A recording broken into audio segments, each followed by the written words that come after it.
আসসালামু আলাইকুম, আমি নোমান চতুর্থ শ্রেণীর বিজ্ঞান বই নিয়ে ধারাবাহিকভাবে আলোচনা করছি। তার ধারাবাহিকতায় এখন তোমাদেরকে শক্তির উৎস টপিকটি নিয়ে আলোচনা করব।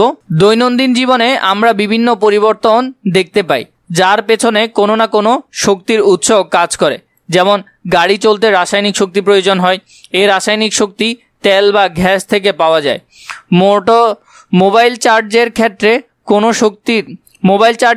কোন শক্তির উৎস হিসেবে কাজ করে আমরা কি তা জানি? এসো আমরা একটি মজার কাজ করি। প্রথমে শক্তির বিভিন্ন উৎস কি কি? কাজ: শক্তির উৎস খুঁজে বের করা। যা করতে হবে: 1. নিচের ছবিগুলো ভালোভাবে লক্ষ্য করি। ঘূর্ণি ঘুরছে, এরপরে পাথর গড়িয়ে পড়ছে, এই পাথরগুলো। এরপরে হলো যে গ্যাসের চুলায় রান্না হচ্ছে। এরপর দেখো মোবাইলের চার্জার দিয়ে মোবাইল চার্জ হচ্ছে। টর্চ লাইট, ব্যাটারির মাধ্যমে লাইটগুলো জ্বলছে। 2. উপরের ঘটনাগুলোর পেছনে শক্তির উৎসের নামসমূহ নিচের ছকে লিখি। ঘটনা: শক্তির কোন রূপ উৎস হিসেবে কাজ করেছে? ঘূর্ণি ঘোরা, বাতাসের গতিশক্তি। তাহলে বাকিগুলো আমাদেরকে লিখতে হবে। পাহাড়ের ওপর থেকে পাথর গড়িয়ে পড়া, এটা হবে স্থিতিশক্তি বা মধ্যাকর্ষণজনিত শক্তি। গ্যাসের চুলায় রান্না, রাসায়নিক শক্তি। মোবাইল চার্জ করা, বৈদ্যুতিক শক্তি। টর্চ থেকে আলো ছড়ানো, রাসায়নিক শক্তি বা ব্যাটারি থেকে। তো এভাবে করে তোমরা এটা সুন্দর করে আনসারটা লিখে ফেলতে পারবে। এখানে সারসংক্ষেপ: বাতাসের গতিশক্তিকে কাজে লাগিয়ে ঘূর্ণি ঘোরে। পাহাড়ের ওপর থেকে গড়িয়ে পড়া পাথরের শক্তির উৎস হলো এতে জমা থাকা স্থিতিশক্তি। গ্যাসের চুলায় গ্যাসের শক্তি উৎস হলো রাসায়নিক শক্তি। মোবাইল চার্জিংয়ের বেলায় বিদ্যুৎ শক্তি উৎস হিসেবে কাজ করে। টর্চ থেকে আলো পাওয়ার জন্য ব্যাটারি দরকার হয়, তাই টর্চ থেকে আলো ছড়ানোর ক্ষেত্রে রাসায়নিক শক্তি উৎস হিসেবে কাজ করে। বিদ্যুৎ শক্তির কি কি উৎস রয়েছে? কাজ: বিদ্যুৎ শক্তির উৎস চিহ্নিতকরণ। বিভিন্ন উপায়ে বিদ্যুৎ উৎপাদন করা যায়। 1. সৌরকোষের সাহায্যে। 2. জেনারেটরের সাহায্যে। 3. খরস্রোতা পানির প্রবাহের বাঁধের সাহায্যে। 4.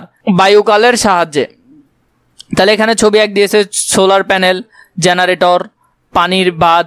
এরপর হলো যে ওই যে আমরা এগুলো দিয়ে টারবাইন দিয়ে যেগুলো বিদ্যুৎ উৎপাদন করা যায় এগুলো দিয়ে। যা করতে হবে: বিদ্যুৎ উৎপাদনের বিভিন্ন পদ্ধতিতে শক্তির উৎস কি তা নিয়ে দলে আলোচনা করি এবং নিচের ছকটি পূরণ করি।